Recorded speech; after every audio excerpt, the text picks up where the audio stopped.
결혼을 앞두고 있던 31살 여자입니다.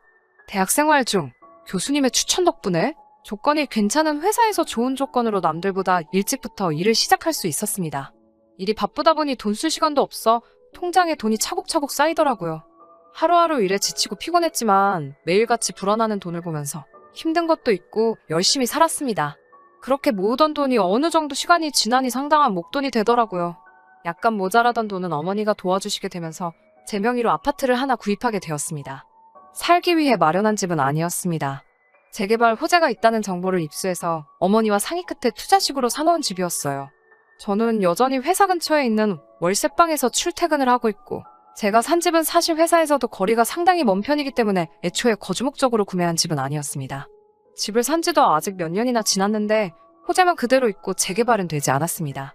대신 집값이 엄청나게 많이 올라있는 상태예요. 제가 샀을 때와 비교해서 벌써 2억 5천이나 상승해버렸습니다.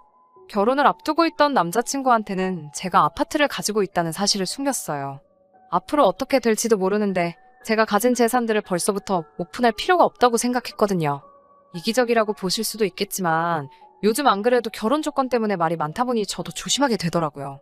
다행스럽게도 남자친구는 제가 가진 것은 아무것도 보지 않고 오직 저라는 사람 하나만 보고 저에게 청혼을 해왔습니다. 저는 기쁘게 남자친구의 청혼을 받아들였고 남자친구가 결혼 준비를 위해 모아놓은 조건들을 먼저 제게 오픈하고 나서 저도 제가 아파트를 보유하고 있다는 사실을 알려줬습니다. 오히려 남자친구는 제가 제 명의로 아파트를 하나 보유하고 있다는 사실에 부담스러워했어요.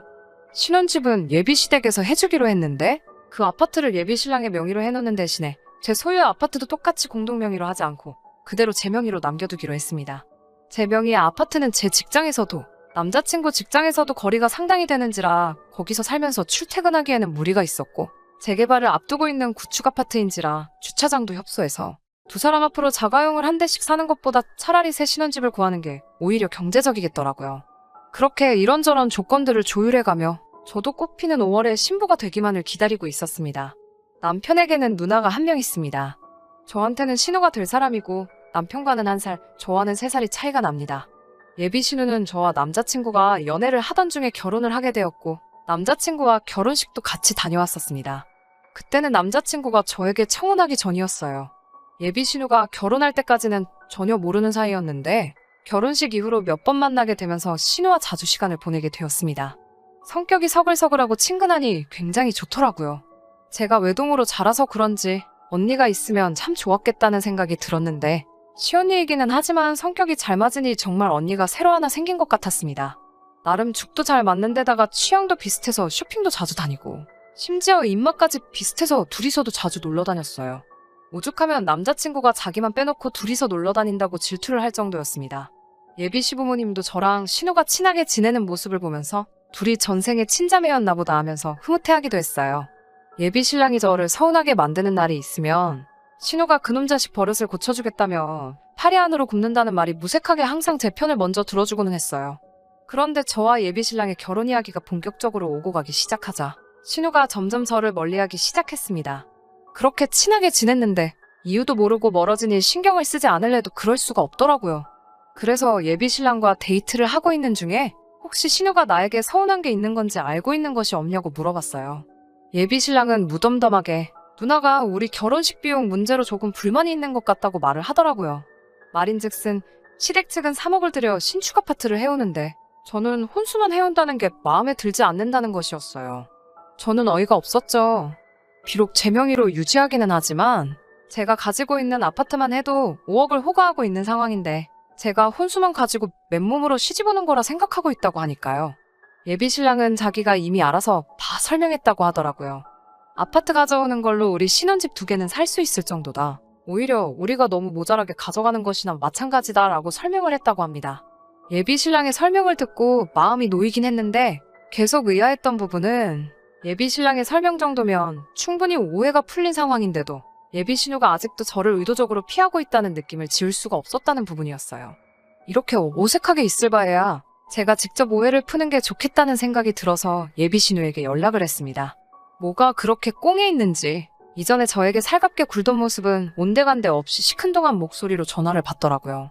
한 번 만나자고 말해도 요즘 바빠서 시간이 통 없다는 식으로 저를 만나기를 거절하는 예비 신우를 어르고 달래서 만나기로 했습니다. 저를 앞에다 두고서도 없는 사람인 마냥 시선도 한 번 안 주고 말도 한마디 걸지 않은 채 핸드폰만 보고 있더라고요. 답답한 마음에 제가 오해 풀고 싶어서 먼저 만나자고 했다는 사실을 밝히고 앞뒤 다 자르고 단도직입적으로 신혼집과 제 아파트와 관련된 이야기를 제대로 다시 한번 설명해줬어요. 신우는 그건 이미 들어서 다 알고 있다고 말하면서 아직도 모르겠냐고 아파트를 제 명의로 남겨두는 게 문제라고 하면서 그제서야 저와 대화를 시작했어요. 이미 양가 부모님을 대동한 자리에서 서로 합의하에 결정한 일인데 그게 어떻게 문제가 되느냐고 따져 물었지요. 이미 제 거인 아파트를 제가 그대로 가지고 있는 게 문제라고 하면서 그러면 우리 집은 3억을 들여서 결혼을 준비하고 있는데 저는 5천만 가지고 오는 거나 마찬가지 아니냐면서 너무 도둑놈 신보가 아니냐고 하더라고요. 제가 알기로는 예비신우 시집갔을 때도 남편 쪽에서 전셋집을 해오고 예비신우도 결혼식 비용이나 그런 걸 제외하고 혼수로 3천을 해간 걸로 알고 있었거든요. 그래서 언니와 제가 뭐가 달라서 그게 도둑놈 신보가 될 수 있냐고 말하니 예비신우가 잘 좀 생각해보라면서 말하는데 참 어이가 없었습니다. 자기가 집안의 첫째이고 똑같은 자식인데 자기는 3천밖에 지원받지 못했고 둘째인 예비신랑은 자기가 지원받은 금액의 10배를 지원받는 상황이지 않느냐고요. 똑같은 자식이니 결혼할 때 지원받는 것도 똑같아야 하지 않냐면서 제가 남편과 결혼해서 살게 될 신혼집을 공동명의로 만들고 제가 보유하고 있는 아파트는 1억 5천을 깎아서 자기한테 넘기라고 제안을 해왔습니다. 그러면 자기도 시세보다 1억 5천을 싸게 아파트를 구하게 되는 거니 예비신랑과 결혼자금을 똑같이 지원받은 거나 다름없어지는 거와 마찬가지라면서요. 제가 그렇게만 해주면 자기도 더 이상 이 결혼에 대해서 아무 말도 꺼내지 않겠다는 말을 해왔습니다. 자기한테 1억 5천을 싸게 팔아도 제가 아파트를 구매했을 때보다 비싼 값에 사가는 거나 마찬가지니 결과적으로는 저한테도 이득이지 않냐는 말도 안 되는 계산법을 쓰면서 저를 설득하려고 했어요. 저는 외동이니까 자기가 지금 느끼고 있는 불공평함을 저는 절대 이해하지 못할 거라는 말을 하면서요. 저도 같은 여자지만 예비신우의 말도 안 되는 억지를 계속 들어줄 수는 없었어요. 의견이 좀처럼 좁혀지지도 않고 따지고 보면 신우가 계속해서 억지를 부리고 있는 상황이고 이걸 가지고 더 이야기를 해야 할 가치도 없는 것 같아. 이건 이미 양가 어른들의 합의가 끝난 일이고 그렇게 하고 싶은 생각도 없다고 못을 받고 자리에서 일어났습니다. 신우와 헤어지고 나서 예비신랑하고 통화를 해서 이 사실을 전부 다 말해줬어요. 예비신랑도 도대체 신우가 무슨 생각을 가지고 있는지 이해를 못하겠다고 하더라고요. 본인이 잘 말해볼 테니 너무 걱정하지 말라는 말 한마디 듣고 전화를 끝냈습니다. 그날 저녁에 예비씨 어머니한테서 전화가 왔어요. 무슨 일로 전화를 하셨나 싶어 전화를 받았는데 대뜸 저한테 신혼집 공동명의로 하고 제 명의 아파트를 신우에게 넘기기로 했다면서? 하고 물어보시더라고요. 예비신랑이 말을 했는지 안 했는지는 모르지만 예비시어머니는 이미 예비신우가 저한테 꺼낸 말도 안 되는 조건에 제가 그렇게 하기로 했다는 식으로 말을 했는가 봐요. 뭔가 오해가 있으신 것 같다고. 저는 신우 제안에 그렇게 하겠다고 한 적도 없고 앞으로도 그렇게 할 생각도 없다고 말씀드렸어요. 예비시어머니는 실망스럽다는 말투로 그러냐? 하고 대답하셨어요. 잠깐 조용히 계시다가 그러지 말고 그냥 아파트를 신우에게 넘기라고 이번엔 시어머니가 나서서 저를 회유하려 드시더군요. 제 다른 것도 참 마음에 들었지만 무엇보다 신우와 제가 서로 친자매처럼 사이좋게 지내는 모습이 좋아 결혼을 허락한 거나 마찬가지라고 하시면서 제가 억지 부리고 있는 것 때문에 남매가 의가 상하는 것 같아서 마음이 아프다는 말로 시작을 하셨습니다. 신혼집을 공동명의로 돌리면 되지 않느냐.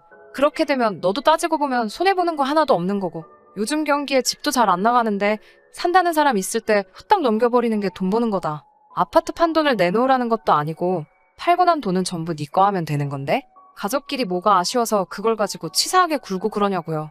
집값 오른 것만 따지면 결과적으로 제가 돈 번 거나 마찬가지라는 똑같은 소리를 하고 있더군요. 아는 사람끼리 원래 돕고 사는 거라고 지금이야 돈 얼마 손해보는 것 같아 아까운 마음이 들기도 하겠지만 그 복이 다 나중에 저한테 들어올 거고 어차피 결혼해도 거기에 살지도 않을 건데 뭐하러 요즘 같은 시대에 집을 두 채나 가지고 있느냐. 자꾸 욕심부려봐야 좋을 거 하나도 없다. 뭐 이런 식으로요. 제가 아파트를 살 때 저희 집에서 일부 도와준 부분이 있기는 하지만 이미 예비신랑을 만나기 전부터 제 소유였던 아파트이기도 했고 아직 재개발도 시작되지 않아 아직도 투자 가치가 충분히 있는 아파트인데 신우에게는 물론 그 누구에게도 헐값에 넘길 생각도 없고 꼭 그래야만 한다면 그냥 이 결혼은 없던 걸로 하겠습니다. 죄송합니다. 하고 전화를 끊었어요. 답답해서 창문에다 대고 소리라도 지르고 싶은 심정인데 한술 더 떠서 예비신랑에게 조금 섭섭하다는 문자를 받았습니다. 대체 뭐가 그렇게 섭섭하길래 나한테 그러는 거냐고 전화를 걸었어요. 예비신랑은 누나도 어머니도 저를 다 이미 한 가족이라고 생각해서 그러는 건데 어떻게 단호하게 그럴 수 있느냐. 자기와 좀 더 상의하고 정해도 늦은 게 아니지 않았느냐고요. 믿었던 예비신랑까지 저러고 있으니 정말 업장이 무너지더라고요. 어머니도 저를 너무 계산적인 사람이라고 하고 신호까지 가세해서 그런 사람인 줄 몰랐는데 완전 사람 잘못 봤다고 하고 있으니 자기가 나서서 해결하려고 해도 어쩔 도리가 없다고 합니다. 그래서 저도 열이 받아서 예비신랑에게 그냥 결혼하지 말자고 했어요. 결혼했다가는 나를 완전 봉으로 보는 시가족들 등살에 제 성격까지 버릴 것 같아 더는 못하겠다고 말했습니다. 아직 저희 부모님께는 말씀드리지 않았는데 제 아파트를 예비시댁에서 포기한다고 하더라도 저는 더 이상 결혼하고 싶은 마음은 없습니다. 저는 이미 마음 굳혔거든요. 예비 시부모님부터 신우의 남자친구까지 며칠째 계속 저한테 전화를 하고 있는데 한 통도 받지 않았습니다. 그 아파트 제 명의로 평생 가지고 있을 생각도 없습니다. 남편 될 사람한테 저도 확신이 섰을 때 그때 가서 공동명의로 바꾸던지 처분해서 공동의 재산으로 만들던지 할 생각이었어요. 그 부분은 이미 예비신랑 쪽에서 신혼집을 해오고 각자의 명의로 하자고 할 때도 확실히 밝힌 부분이고요. 제가 예비신랑 가족들 말 맞다나 계산적이고 나쁜 사람인 건가요? 집 하나 가지고 있는 게 유세라고 의수됐던 걸까요? 아파트를 사지 않고 그걸 그냥 현금으로 가지고 있었다면 이런 일이 일어나지도 않았던 걸지 아파트를 가지고 있던 사실이 원망스럽기도 하고 한편으로는 그래도 짧은 기간 동안 저를 친자매처럼 대해줬던 신우가 이 결혼을 파토나게 해줬으니 신우에게 감사해야 할 일인 건지 도무지 갈피가 잡히지를 않네요. 제 사연은 여기서 그만 끝내도록 하겠습니다. 목에 칼이 들어와도 파혼할 생각이니 그 부분에서는 걱정해주지 않으셔도 될 것 같아요. 아직도 제가 욕심부려 잘못한 건지 잘한 건지 도무지 모르겠어서 답답한 마음에 사연 보내보았습니다.